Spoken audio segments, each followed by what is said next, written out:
Ester.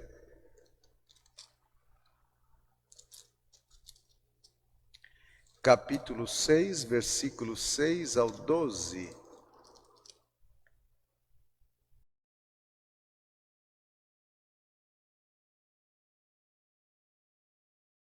Diz-nos a palavra do Senhor. Entrou Amã, o rei lhe disse: que se fará ao homem a quanto o rei deseja honrar? Então Amã disse consigo mesmo: de quem se agradaria o rei mais do que de mim para honrá-lo? E respondeu ao rei: quanto ao homem a quem agrada o rei honrá-lo, tragam-se as vestes reais que o rei costuma usar, e o cavalo em que o rei costuma andar montado, e tenha na cabeça a coroa real. Entregue-se as vestes e o cavalo às mãos dos mais nobres príncipes do rei, e vistam delas aquele a quem o rei deseja honrar.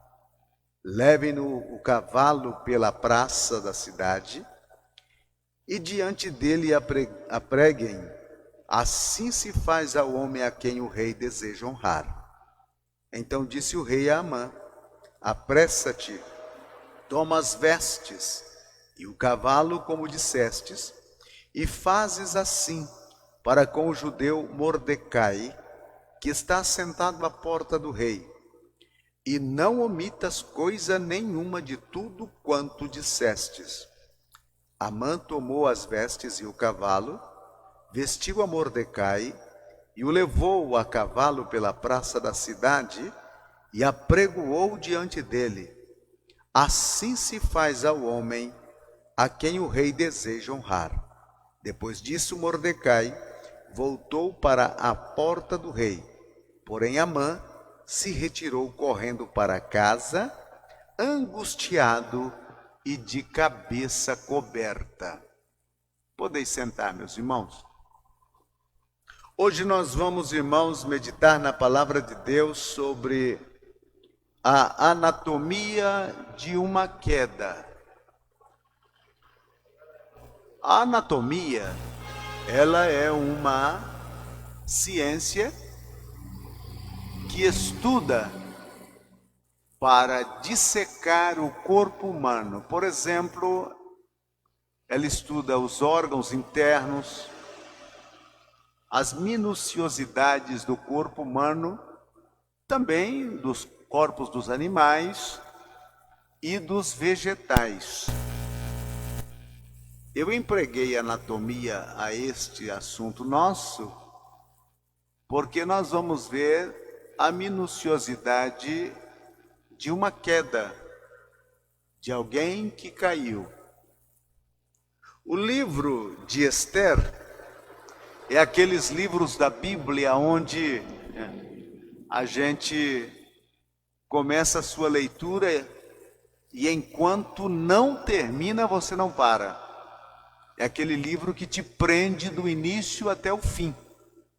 Não é assim como o livro de crônicas, principalmente o primeiro livro de crônicas, que é o fulano que gerou fulano, o Bertano que gerou ciclano, e aquilo vai dando um desespero que parece que não chega ao fim. Mas o de Ester não, o de Ester é um livro que você começa a leitura e é aquela leitura prazerosa, porque já é uma leitura que na sua abertura já trata de festa. E nós encontramos pelo menos uns 4 banquetes aqui no livro de Ester. E é um livro que tem uma fórmula literária tão rica, que o leitor parece que se transporta para dentro do próprio livro.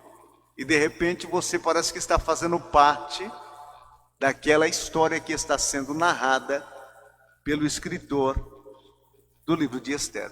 Alguns dizem que foi Esdras o seu escritor.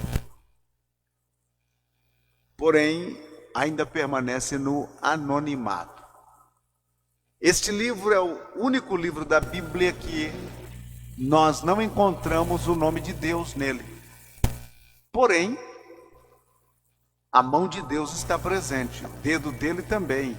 As guianças de Deus, ou as direções de Deus, a determinação de Deus, ficam claras aqui. Esther, ou Hadassa, que era o seu nome pela qual era conhecida, os seus pais morreram, eu creio que ainda na sua infância, e ela foi criada pelo seu tio Mordecai, um judeu que trabalhava na portaria do palácio do rei Assuero. O rei Assuero era um rei persa que havia conquistado 120 províncias. O seu reino, o seu império, era bastante amplo, ia de uma região a outra, chegava até a Índia, os seus domínios. E ele era um rei que gostava de mostrar as suas conquistas e gabar destas conquistas. E ele fez um banquete muito especial, um banquete que teve uma duração de semanas. E todos estavam ordenados a beberem e a comerem e se divertirem. E lá pelas tantas o rei já estava com o vinho acima do nível. Ele manda trazer a sua esposa, a rainha Vasti, para que se apresentasse diante dos convidados, que eram os governadores das províncias, os maiorais do seu reino, para verem a sua beleza. E ela então disse que não. O rei ficou bastante enraivecido e destituiu Vasti do seu posto de rainha. Quando passou aquele momento de fúria do rei, porque a pedido de um rei é uma ordem, e ao ser contradito na sua ordem, ele ficou bastante chocado. Mas quando passou o período de raiva, se faz então um concurso de beleza para que escolham-se uma esposa para o rei. E dentre as mais belas jovens, dentre elas, levaram também Esther. E o seu tio Mordecai disse a ela: olha, você não diga que nação você pertence. E a Bíblia disse que no turno de Esther, Esther achou graça diante do rei. E ela foi escolhida ou eleita para se tornar a rainha da Pérsia. Neste interim da história, a Bíblia disse que Mordecai, ao servir ali na porta do palácio, ele desvenda um complô de alguns servos do rei que planejava matar o rei. E quando Mordecai anuncia isto, fizeram-se a investigação e descobriram realmente que aquilo estava para acontecer. Porém, aquele povo de Israel estava na capital de Suzã, capital do reino, e esparcido por todas as províncias do rei da Pérsia, daquele imperador Assuero. E a Bíblia disse que Amã, o Agatita, este homem é elevado ao poder e se torna a segunda pessoa mais importante no reino. E ele passava na entrada do palácio, todos os serviçais da entrada se curvavam para que pudesse ele passar. Porém, Mordecai, o judeu, não se encurvava. Passou a primeira vez, passou a segunda vez, passou a terceira vez e nada. Aí então Amã toma uma posição. Vou matar esse judeu. E não quis somente matar esse judeu, ele quis exterminar todos os judeus que houvesse no reino de Assuero. E com esse intento, ele então prepara uma forca, acerta as alturas, lança sorte para que haja aquele dia da carnificina dos judeus, entra diante do rei, apresenta o seu projeto de extermínio, e o rei lhe concede o seu anel e lhe dá um edital autorizando o massacre. Podem matar todos. Ele sai dali. Aí quando ele passa na frente da porta do palácio, ele vê que Mordecai não se curva. E ele se controla a ira, porque ele está chegando o dia em que todos os judeus serão exterminados. E vai para sua casa, conta para sua esposa a sua glória, os seus amigos, monta aquela forca, e a esposa disse: vai amanhã e pede para o rei para enforcar Mordecai na forca que você fez. Porém, naquela noite, o rei perdeu o sono, não conseguiu dormir. E trouxeram diante dele as crônicas dos acontecimentos do reino. E ele, o leitor das crônicas, começam a ler e chega na passagem onde trata do assunto em que Mordecai havia avisado desse complô para assassinar o rei. E o rei pergunta: mas e o que fizeram de recompensa para este que denunciou essa pretensão de crime? Isso é nada. Já era de madrugada. O rei tinha perdido o sono, porque Deus tinha tirado o sono dele para que ouvisse um assunto que estava pendente.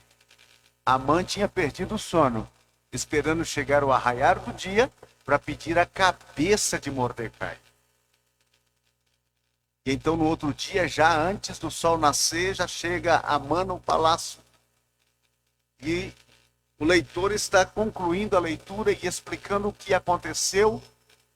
E o rei pergunta: quem é que está no pátio? E o leitor disse: é Amã, diga para ele entrar. Ele entra. Quando ele entra, o rei lhe pergunta: Amã, eu acho que aquele Amã deveria ser crente da Assembleia de Deus. Pai do Senhor, irmão, Assuero, como é que o senhor está? Estou bem. Amã, que deve fazer ao homem a quem o rei deseja honrar? Amã disse: bom, quem será que o rei deveria querer honrar a não ser eu? Então, ele já pensou: será eu a pessoa que o rei quer honrar? E se é eu vou caprichar no pedido. Melhores roupas, melhor cavalo, melhores homens, que faça aquele tratamento VIP com ele. Ele dá toda requisito da cerimônia que deveria ser feita. Há muitos cristãos que nos deixou um exemplo de como acontece uma queda em suas vidas. E já diz o adágio brasileiro que quanto mais alta é a árvore, mais estrondosa é a queda. Amã, ele era uma pessoa de muito êxito. Ele já era o segundo no palácio, o segundo no reino. E ele foi se envolver com quem? Com um porteiro.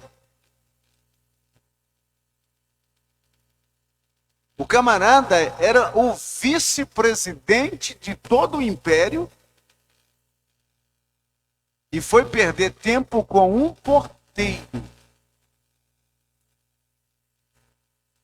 Muitas vezes as coisas que prendem as nossas vidas não são elevadas, são coisas pequenas, coisas que muitas vezes a gente não precisaria nem mesmo dar a atenção a elas.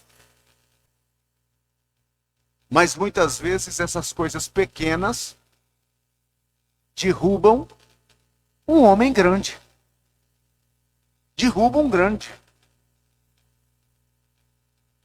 Quem derrubou Sansão foi uma tesoura que cortou-lhe os cabelos.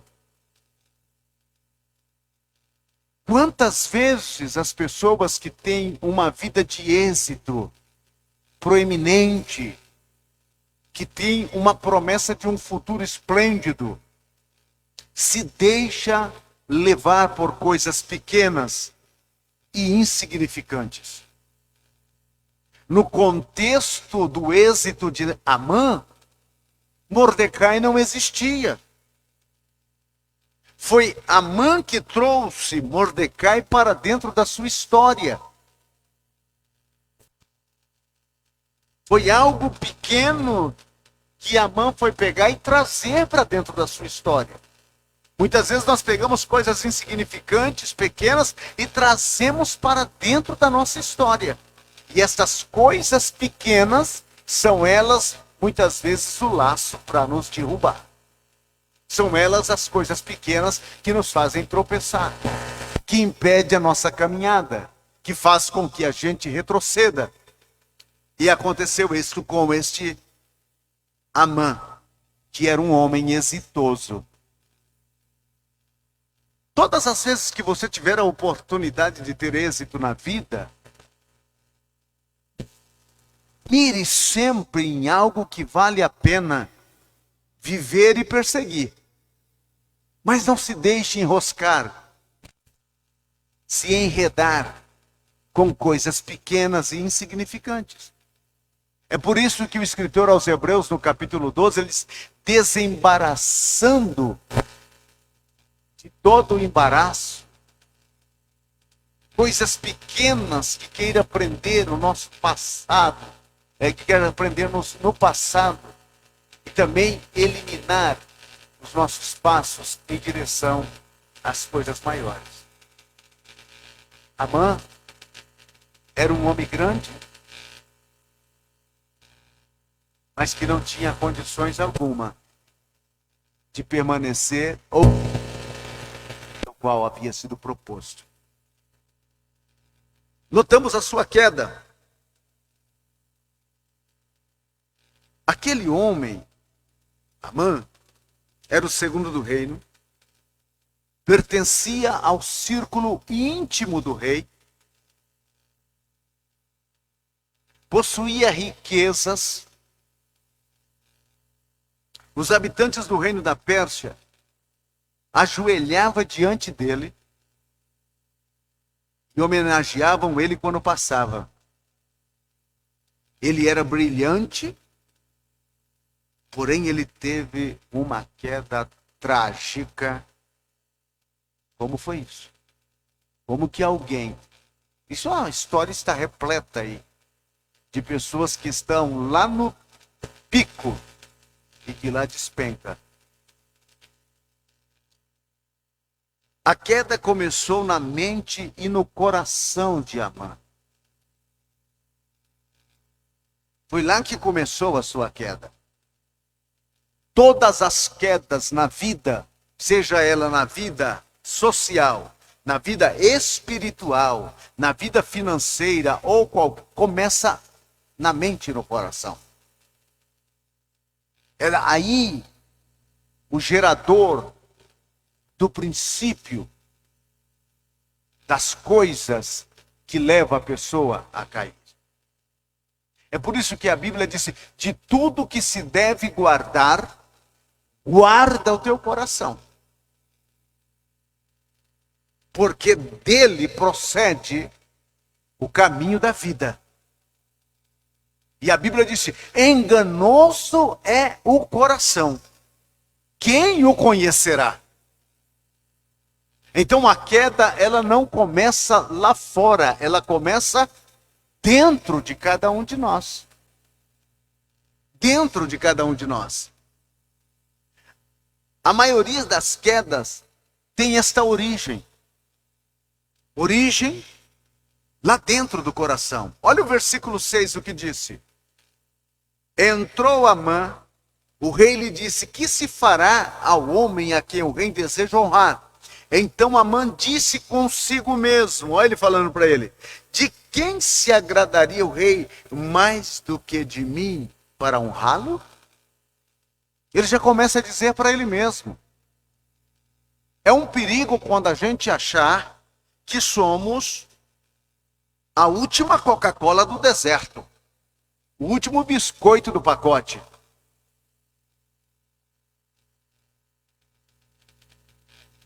É aquela teologia do ladrão. A teologia do ladrão é assim: o que é meu e o que é seu é meu. Ele vive assim. Amã tinha chegado num posto, mas quando o rei disse o que fará ao homem a quem o rei deseja honrar, ele já pensa, quem mais nesse reino merece ser honrado? Quem mais nesse reino é digno de honra? Quem mais? Quantas pessoas não... Ele quer ser o primeiro em tudo. Ele acha que o mundo gira em redor dele. Ele é o centro das atenções. Todas as coisas precisam depender dele para funcionar. Tem algumas pessoas que se sentem tão importante que não sabe como que o universo veio à existência sem que ele viesse primeiro. Ele é muito importante. Importante. Amã tinha essa síndrome. Deixou o bichinho do orgulho picar a sua alma. Que situação para ele. Jesus disse, o que sai pela boca vem do coração. O que sai da boca vem do coração. Então no coração de Amã já estava entronizado, quem merece honra neste reino sou eu. Quem merece as atenções sou eu. Não existe alguém que possa rivalizar comigo. Algumas pessoas começam humilde. É uma humildade, ele tem até orgulho de ser humilde. Aquela humildade, ele canta, e aí as pessoas sentiram a graça de Deus nele ao cantar, e disse, irmão, que bênção. Diz, não, pobrezinho de mim, coitadinho de mim. Ele prega, ou ele faz qualquer atitude, ou algum gesto, ou alguma coisa que causa algum benefício, e ele então se considera indigno daquilo. Mas aí o tempo começa a passar, e como dizia um amigo meu, se você der um tijolo para ele, ele levanta e faz um discurso. Ninguém não pode nem subir acima de uma gilete que já acha que está acima dos demais. Assim era Amã, ele tinha a síndrome da grandeza, de um coração inchado por achar que todos deveriam prestar a ele homenagem. Hoje nós corremos um grande risco com os nossos filhos. Tudo que eles nos pedem, nós damos. Estamos preparando eles para viver o amanhã. Porque amanhã, quando o papai e a mamãe não tiver condições de dar aquilo que eles pedem, a sociedade não vai lhes dar. Não existe marmita de graça. Sem contar que muitas vezes fazemos dos nossos filhos e nossas filhas reizinhos e rainhazinhas dentro de casa. Eles mandam em tudo. E não atendam, por exemplo, os seus caprichos para você ver o berreiro que eles aprontam. Sentam, esperneia. O meu pai conta uma história. Reunia a gente, sempre na hora da janta, né? Reunia e ele contava que uma vez o padrinho dele comprou um terninho para ele. Terninho branco. E foi levar para ele. E ele vestiu o terninho, disse que ficou uma coisa linda. Aquele meninozinho do cabelo prova d'água com terninho branco. Disse que uma coisa maravilhosa. E todo mundo começou a falar, como ele ficou bonito, como ficou bonito. Ah, e não prestou. Ele já saiu correndo para a rua e disse que havia um areião tremendo com barro e ele rolava com aquele terninho branco para lá e para cá e mexia com as pernas. E a mãe dele não falava nada, o padrinho dele arranjou um galho de goiabeira e acertou o menino. Ele disse que foi a última vez que ele fez birra na vida dele. Toda vez que ele pensava em fazer uma birra, ele lembrava que os galhos de goiabeira dói mais do que qualquer birra. Então nós muitas vezes vamos mantendo os nossos... Aí você diz, pastor, o senhor está mandando eu bater no meu filho? Não, de jeito, maneira. Minha mãe dizia que cinta não é santo, mas faz milagre. Alguns meninos, esses anjinhos que a gente tem, precisa colocar medidas, términos, porque podemos ter dificuldade amanhã. A Bíblia diz que quem retém a vara aborrece a alma do seu filho. E eu creio que Amã trazia isso de berço. Ele era o Amã. Todos tinham que dobrar e bater palma para ele. Jesus disse que o que contamina o homem procede do coração. O coração, sai deles os maus pensamentos. Jesus disse, sai adultério, fornicação, luxúria, idolatria, feitiço, e tudo que você possa imaginar. Lá de dentro. Então a origem da queda é dentro do homem. Ela já está lá instalada.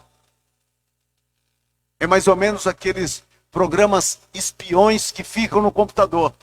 Sabe aqueles Troias que você de repente acessa em algum lugar, ou alguém manda um correio para você, disse, clique aqui e você vai ver a última notícia. Aí você clica e de repente instala no seu computador um programa espião.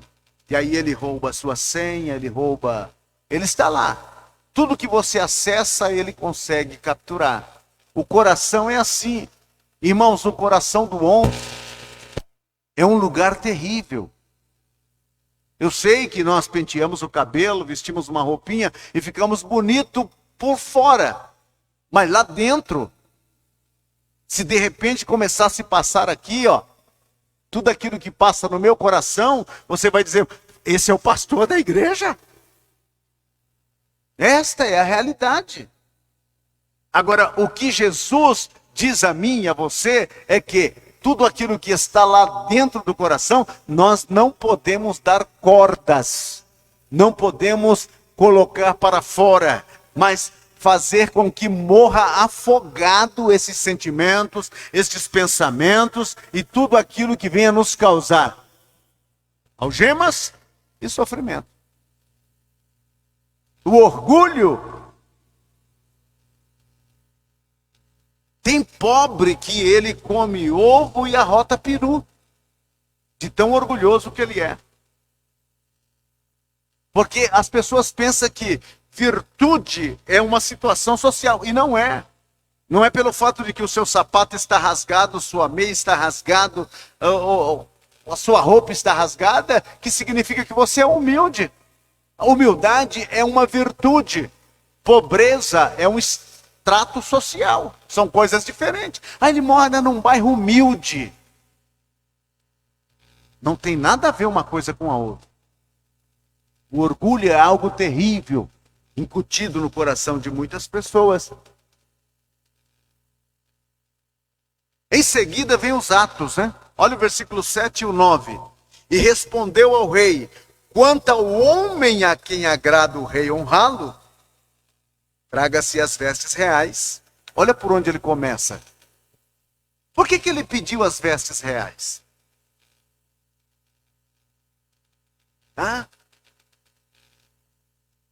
Por que ele pediu as vestes reais? Porque ele era o segundo. Ele queria ter um dia de rei. Era isso que ele queria. Ele não estava contente com o seu segundo lugar. Ele queria o... Tragam-se as vestes reais. Olha o que ele mais disse. Ele está pondo para fora o que está no seu coração. E não é aquela veste real que o rei usa de quando em quando, não. É aquela que o rei costuma. Entendeu? A veste que o rei costuma usar. O que ele quer dizer? Aquela veste que o rei gosta dela e que todo o povo sempre vê o rei vestido com ela. Outra forma, ele queria que confundir ou fundir-se na pessoa do rei. Para que as pessoas identificassem, aí vai o rei, aí vai o rei, entendeu? Aí vai o rei, aí vai o rei, aí vai o rei, aí vai o rei. Era isso que ele queria. Vamos continuar aqui com o coração desse homem, que ele está palpitando aqui, vamos fazer um transplante. E o cavalo que o rei costuma montar. Ele queria o quê? Personificação. Que todos vissem ele como rei. Um dia eu vou ser como rei. E continuamos com ele. As mãos dos mais nobres príncipes do rei. O cortejo, ele não queria um cortejo de gente simples. Ele queria o quê? Os príncipes. Quem eram os príncipes?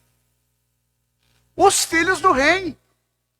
Ele queria que os filhos do rei estivessem em um cordão de pessoas e um dos mais distinguidos, pegado da rédea do cavalo, ele vestido a caráter com a roupa do rei, no cavalo do rei, bonito como o rei, e alguém gritando: assim se faz ao homem a quem o rei deseja honrar.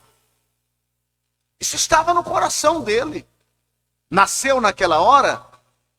Não, meu irmão, essas coisas não nascem assim de repente. Isso é friamente calculado. Não é da noite para o dia. Não é que saiu numa chispa de inspiração. Primeiro, ele sempre via o rei vestido com aquela roupa.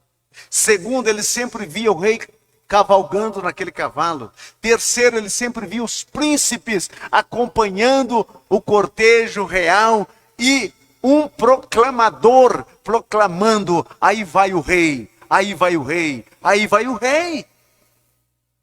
E aquilo tinha chegado ao seu coração e agora era um momento exato, era um momento único que ele falou: este é o meu momento, terei o meu dia de rei.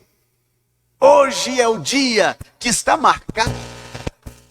Em Suzã me conheça e me confunda com o rei. Aí tanto faz o primeiro como o segundo como o primeiro. Não haverá distinção. E serei então até aceito como o rei. Este era o coração dele. Ele atuou. Pensou no coração. E em seguida expressou o que estava no seu coração. A boca fala do que o coração... Ele expressou aquilo. Fez uma descrição pormenorizada concernente o que deveria ser feito. O que deveria ser feito. Porque se for fazer alguma coisa em seu favor, você sempre... Bom, já que vão fazer em meu favor, se faça o melhor, né? Porque, sabe... Era esse o pensamento dele. Oh, meu irmão.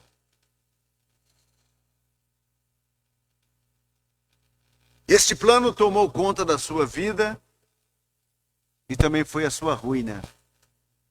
Ali foi quando ele começou a cair. Neste dia, quando ele pensou: atingirei o mais alto, foi o problema de Satanás: subirei ao mais alta nuvem e estabelecerei o meu trono. Quando ele pensou que ia subir Aí Deus disse, desce. Porque com Deus a escada é invertida. Com Deus a escada que vai subir é aquela que desce. E a que sobe é aquela que desce mais ainda. Se você quer subir diante de Deus, começa a descer.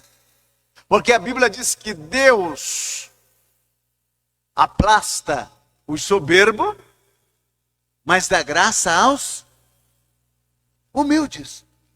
Humilhai-vos, pois, debaixo da potente mão, para que a seu tempo ele exalte. Olha a situação deste homem. Ele colocou em plano agora esta questão. Aquilo que tomava conta da sua vida. Ele achou que era a oportunidade. Ele disse, não perco esta oportunidade. Terceiro, depois de feito, não tem como voltar para trás. Você pode imaginar os olhos dele brilhando diante do rei, dizendo para o rei toda aquela, o que deveria ser feito, e olha para ele e disse, não retire uma só palavra daquilo que você falou. Faça tudo para o judeu Mordecai. E agora?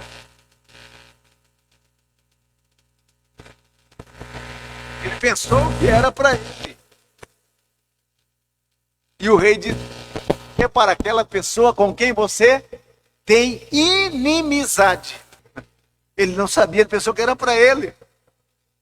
E aí foi aonde ele se equivocou e começou a descer. Quando o rei deu a permissão para Amã colocar em prática o seu plano, ele se conscientizou que não era isto que ele desejava. Aí caiu a ficha. Caiu a ficha. Poxa vida, não era isso. Esse camarada não merece. Esse camarada, quando eu passo diante dele, ele não se curva. Esse camarada, já marquei o dia que ele vai morrer, não somente ele, mas toda a sua raça. Eu vou acabar, triturar essa gente. Como é que pode uma coisa dessa? Que situação para Amã. Mas este homem está ladeira abaixo. E se você encontra alguém ladeira abaixo, não fica na frente não. Como ele vai caindo, ele pode te arrastar junto. É um perigo quando você se coloca entre Deus e uma pessoa que Deus está tratando. Porque a espada que dá em Francisco corta o pescoço do Chico também. Então fique bem longe. Se for para morrer alguém, que não morra você, pelo menos escape por tua vida. E quantas vezes a gente está comprando uma briga que não é nossa, entrando em assuntos que não nos competem. Lembra de Josias, que preparou o seu exército e foi contra o faraó Neco? E o faraó mandou dizer para ele, não venho contra ti hoje, não é contra você que eu vou. Fique aí na sua casa. Mas ele não fez caso, ele foi fazer uma guerra que não lhe pertencia e morreu naquela guerra. Então, não te metas aonde não te compete. A Bíblia diz que aquele que pega o cachorro pelas orelhas é aquele que se mete em questões que não lhe diz respeito. E quantas vezes tem pessoas comprando, e compra briga em casa, com parente, no grupo do WhatsApp, lá no Facebook, que não tem nada a ver com ele, é porque o sujeito colocou lá que o fulano tem um olho só do lado esquerdo, ele tem que ir lá e comprar a briga. E aí é o grande problema. Aí é o grande problema. Quando você vê alguém despenhadeira abaixo, se coloca a um lado. Porque assim como ele está descendo, a quem ele agarrar, desce com ele. Você já tentou salvar alguém que está afogando? Tenta salvar alguém que está afogando para você ver. Algumas pessoas até morreram nessa tentativa. Porque na hora do desespero, quem está se afogando se agarra no pescoço do outro e aí, ó, vai os dois. Cuidado. O único que pode salvar alguém que está afogando se chama Jesus. Se ele quiser estender a mão, bem, se ele não quiser, o que se pode fazer? Ou então, os salva-vidas, que já são pessoas especializadas para fazer aquilo. Sabe onde pegar o sujeito. Tem alguns que, para salvar alguém que está afogando, ele até desmaia o sujeito. Para que a pessoa pare de se bater, ou então para que a pessoa não tome uma atitude desesperadora e acaba matando os dois. Então, cuidado com essas pessoas. Assim estava Amã agora, despenhadeira abaixo.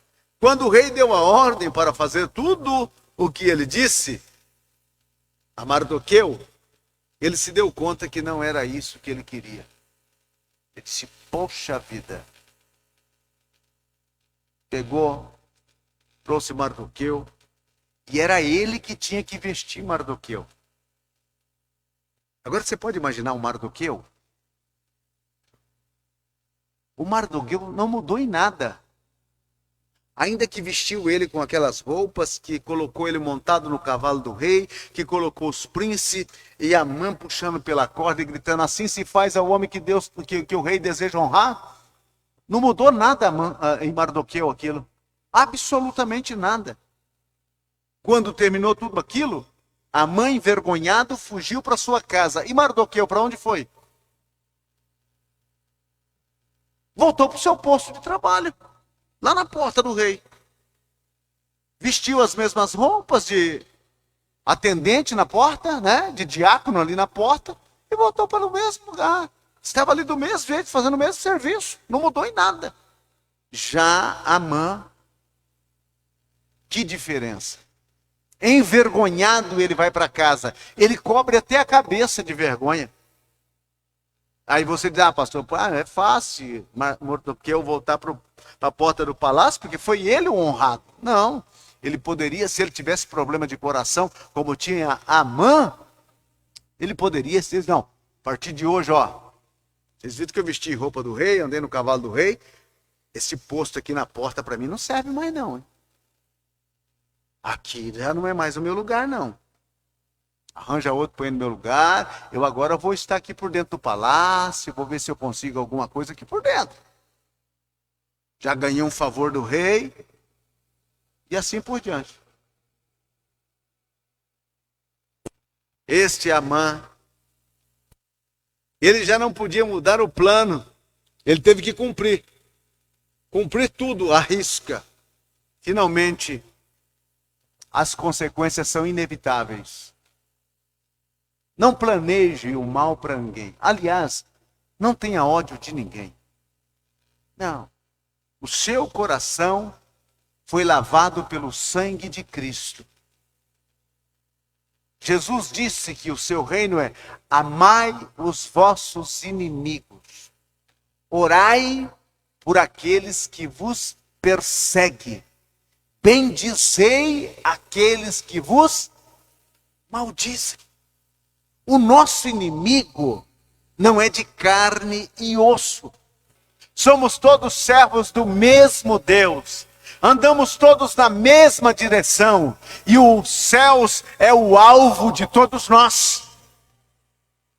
Eu não sou a pedra de tropeço para você chegar no céu. E você não será a pedra de tropeço para que eu chegue no céu.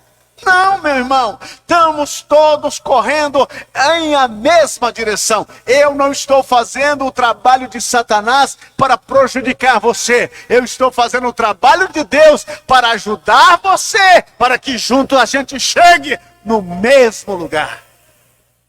Este é o propósito. Não somos competidores uns dos outros. Não. Amã aprendeu a lição mais dura e terrível da sua vida, que é colocar tropeço no caminho daqueles a quem pertence a Deus. E interessante que um começa na porta do palácio, o outro já começa dentro do palácio, ao lado do trono. Porém, como termina a história? A história termina de uma forma tremenda. Amã fez a forca. Aonde termina Amã? na forca. E aonde termina a história de Mardoqueu? Eu quero ler para você. Porque o importante da minha vida e da tua vida não é o capítulo introdutório, não é nem o meio da história. O importante da tua e da minha vida é o capítulo final. E quando estiver escrevendo as últimas palavras sobre a gente. Não importa onde você começou. Comecei na porta, pastor. Comecei tão difícil, pastor. Comecei lá onde todos esqueceram. Pastor, ninguém lembrava de mim. Foi tão difícil. Mas o importante é aonde você vai terminar. Aonde a tua história vai terminar. Aonde você vai chegar. Isso é o que importa. E olha, capítulo 10. Depois disto, o rei Assuero, terra e sobre as terras do mar, quanto aos mais atos do seu poder e do seu valor, e ao relatório completo da grandeza de Mordecai, a quem o rei exaltou, porventura não estão escritos nos livros da história dos reis da Média e da Pérsia? Pois o judeu Mordecai foi o segundo. Quem era o segundo quando começou a história? Quem era o segundo quando começou a história? O segundo era Amã.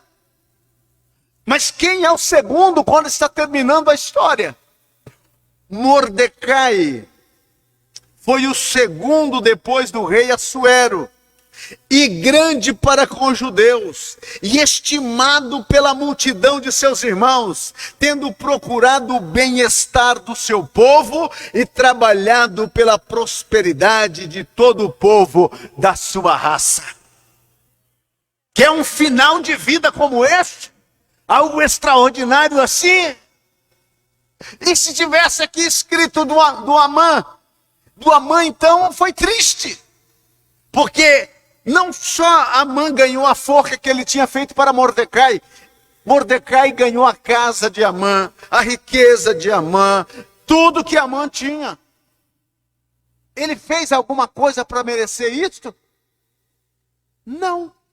O que fez Mordecai? Ficou no seu lugar. Ficou no seu lugar.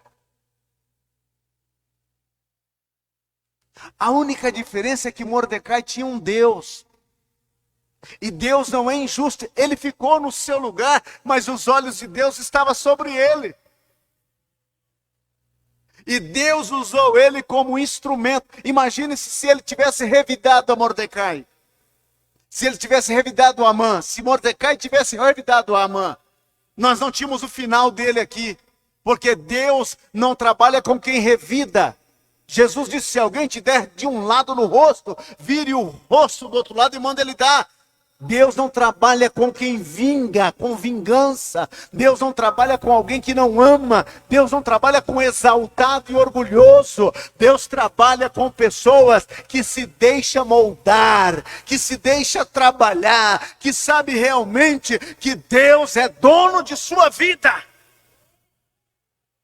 Isso Deus quer fazer com você e Deus quer fazer comigo.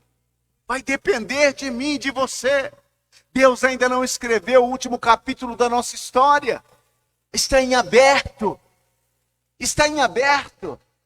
A nossa história, eu me lembro de algumas novelas da televisão que o protagonista ou o escritor da novela deixava uns 3 ou 4 opções do capítulo final.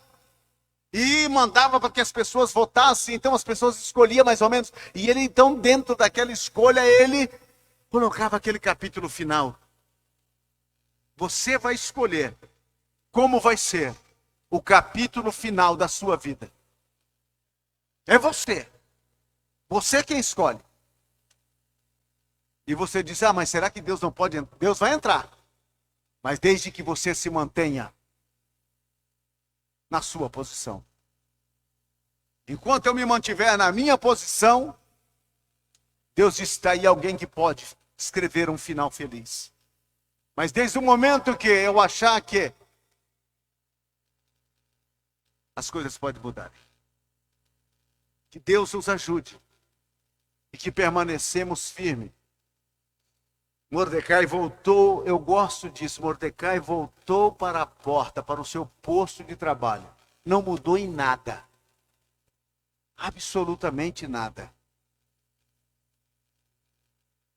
Absolutamente nada. E o arauto era o seu inimigo. Ele disse, eu não vou me promover em cima daquilo que não é meu. Sabe o que é meu? É o posto lá da porta do palácio. É ser guarda lá, ser porteiro lá. É lá que eu vou ficar. Lá eu sei que é o meu lugar. Ah, como é bom quando a gente sabe onde é o nosso lugar. E a gente simplesmente permanece lá. Aí você diz, pastor, eu estou aqui num lugar onde ninguém me vê. Esse é o melhor lugar para estar. Porque os olhos de Deus tudo vê. Pastor, eu moro lá em Araçatuba, pastor. Quem vai saber que existe alguém em Araçatuba? Ora, Maria morava em Nazaré. Pode vir alguma coisa boa da Galileia? Muitas jovens em Jerusalém diziam, eu serei a mãe do Messias. Outras nas cidades mais proeminentes de Israel, eu serei a mãe do Messias. E lá em Nazaré tinha uma anônima, que jamais pretendeu ser mãe de Messias, coisa alguma. Era uma menina que vivia para trabalhar e comer. Aí Gabriel foi lá. Não se preocupe. Deus conhece o seu endereço. Para quê? Ele sabe aonde te encontrar. O senhor não conhece a mão divina. Fica tranquilo. O anjo de Jeová não tem medo de andar pela mão divina, não. Ai, é que o senhor não sabe por lá. Precisa andar. Está. Deus sabe como te encontrar. Fica tranquilo. Que o último capítulo da sua história, você vai ajudar Deus a escrever. Não vai ser de derrota. Glória a Deus. Não vai ser de ruína, não vai ser de queda. Como que ele chegou? Como foi? Como foi? É assim. Não se preocupe. Para começar, o seu nome já está escrito no livro da vida. Para começar, já está escrito lá. Se você abandonar tudo aquilo que Deus já tem preparado para a sua vida, então você apaga o seu nome. Mas se você permanecer, ai pastor, mas está difícil, permaneça. Pastor, eu estou chorando, permaneça. Pastor, eu não tenho força, permaneça. Vai arrancando força, não sei de onde, mas permaneça. Por quê? Porque Deus ainda não terminou com a tua história. Louvado seja o nome do Senhor Jesus. E queremos colocar tudo para fora, par com tudo. Porém, Senhor, dá a nós uma tal forma que nós possamos ser controlados e dominados pela tua vontade. E possamos fazer sempre a tua vontade, Senhor. Repreenda agora toda e qualquer seta inflamada do maligno lançada contra a nossa vida. Senhor, aqueles que se levantam querendo o nosso mal, guarda-nos, protege-nos e desvia-nos, ó Senhor, daquelas pessoas que nos procuram para destruir-nos. Dá-nos a tua bênção e a tua graça. Fala sempre ao nosso coração e ajuda-nos em o nome de Jesus. Amém, Senhor.